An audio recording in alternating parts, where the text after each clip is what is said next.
Chapter 1, The Angry Little Man. Robin goes on her first Match.com date. For 4 years, I dated a charming, fun, older man who turned out to be a major loser.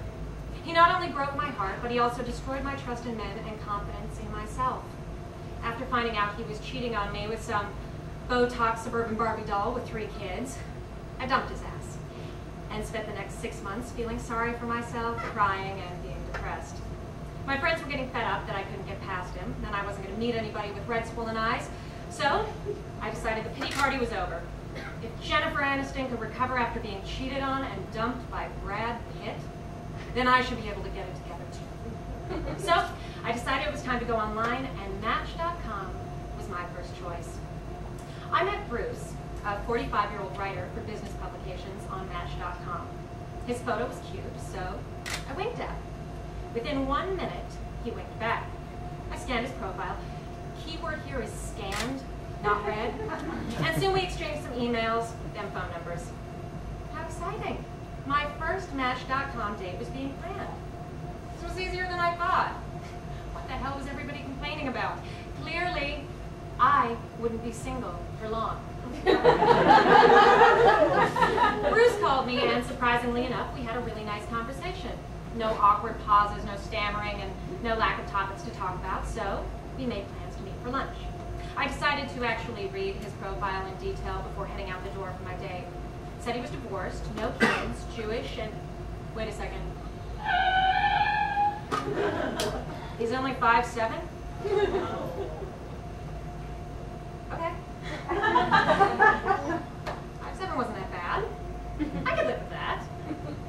I headed out to the Grove feeling confident, cute, and, well, tall. So there I was, standing in front of La Piazza, wondering if everyone around me knew that I was waiting for my Match.com date to meet me.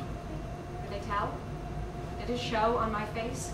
It was like I was the only person there who didn't know who she was eating lunch with. What if that wasn't really Bruce in the photo? What if he was missing all... What if he had really bad BO? Just as I was spinning out of control, I felt a tap on my shoulder, but when I turned around, nobody was there. What the hell? And then I looked down. Bruce, standing tall at a whopping 5'3". With heels, I was about 5'8", and I'm also pretty thin. Bruce's waist was smaller than mine. All in all, he could have fit under my armpit. But on the bright side, he was good looking with dark hair all on his head, a nice smile, and he had a big nose, which just happens to be a personal preference of mine. I told myself to keep an open mind, so I smiled my brightest smile and said, "Nice to meet you." And by the expression on his face, Bruce seemed happy with how I looked in person. We ordered drinks and settled in to get to know each other. And boy, did I get to know Bruce. He never stopped talking.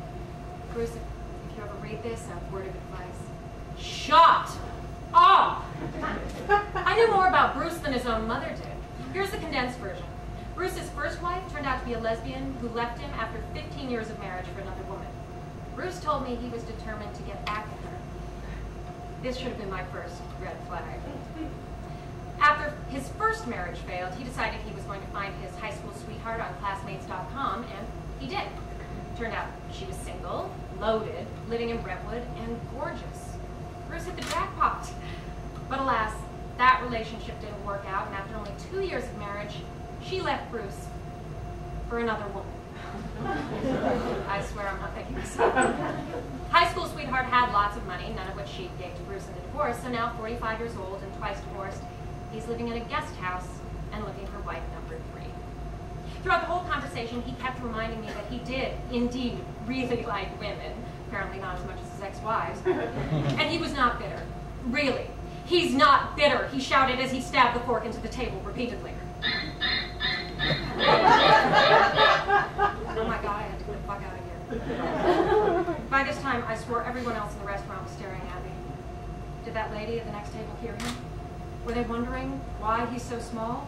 Who was this raving, crazy man-child that blonde was sitting with? Up to this point, I had barely said a word. I quickly ordered another glass of Chardonnay, and keep her coming, lady, and a tuna niçoise salad. This is where Bruce, who probably weighed 100 pounds soaking wet, ordered a bowl of minestrone soup, a Caesar salad, chicken ricotta, and a side of pasta. What? Where was he going to put this? But more importantly, how long was it going to take him to eat all this? Bruce asked me 2 questions about myself, then the conversation turned back to him, his life, his problems, his dreams, and the fact that he really liked women. I swear, he ate everything. He ordered everything. As he scooped up the last of the pasta sauce with the last of the Italian bread, I breathed a sigh of relief. But when the waitress approached, instead of asking her for the check, Bruce ordered the biggest fucking sundae I've ever seen. It must have had 16 scoops of ice cream, tons of whipped cream, a jar of cherries, and yes, he took one cherry, held it high above his mouth, seductively bit off the stem, and asked, "Did you like that tongue action?" Yeah, he did. I know, you're thinking, why didn't I just leave? Because in my online dating naivete, I didn't want to be rude. Big mistake. Big. Huge. My being polite cost me another 45 minutes of listening to Bruce's rants and raves. When the waitress returned with the check, I found myself noticing how pretty she was. Now I understood what happened with his wives. After all this, you'd think I'd earned free lunch, right? Nope. Bruce asked me for half the check. Considering his lunch cost $80 and mine was all of $15.95, I guess you could say Bruce got off pretty cheap. Wow. What a gentleman.